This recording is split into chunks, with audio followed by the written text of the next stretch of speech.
శ్రీరస్తు శుభమస్తు. శ్రీ శంకరాచార్య విరచిత సౌందర్యలహరి శ్లోకం 8. ఇది పఠిస్తే జనన మరణ బంధాల నుంచి విముక్తి, భావబంధాల నుంచి విముక్తి కలిగి జగన్మాత సామీప్యం సాధకుడు పొందుతాడనమాట. కారాగృహ బంధనం కూడా విముక్తి కలుగుతుంది. ఇప్పుడు శ్లోకం 8.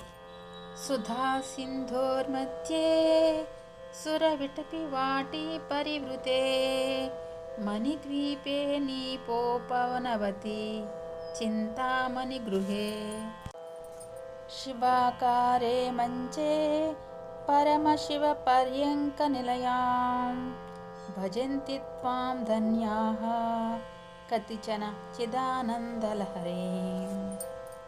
తల్లి, చుట్టూ అమృతముతో నిండిన సముద్ర మధ్యలో మణిద్వీపం ఉన్నది. ఆ మాణిక్యమయమైన ద్వీపములో అనేక కల్ప వృక్ష రాజములు, కడిమి చెట్లు విస్తారముగా ఉన్నాయి. అక్కడ చింతామణి భవనం కాంతులు విరజిమ్ముతూ ఉంది. ఆ భవనములో మంగళప్రదమైన పానుపునందు పరమశివుని సరసన జ్ఞానానంద స్వరూపునే విరాజిల్లే నిన్ను దర్శించటానికి, సేవించటానికి అందరికీ అర్హత లేదు. ధన్యులైన కొందరు మాత్రమే భక్తితో నిన్ను సేవించి ఆ దివ్య దర్శనమును భజించగలరు.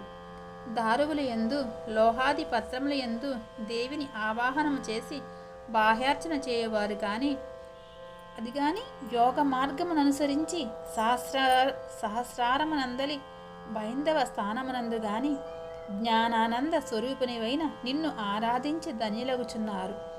కానీ అట్టి సాధకులు చాలా అరుదు కదా. ఈ వాక్యం వింటే నాకు ఉప్పొంగిపోతుంది.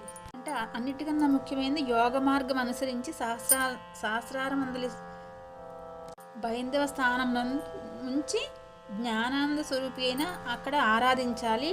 అది సాధకులు చాలా అరుదు కదా అని చెప్పింది అమ్మ. ఆ యోగ విద్య, సిద్ధ విద్య, ఈ పూజలన్నీ చేయగా అక్కడికి వస్తాం. ఇక్కడ అమ్మ సుధా సింధోర్ మధ్య అని అంతర్నివాసం గురించి చెప్పింది. అంటే అదే సిద్ధ విద్య.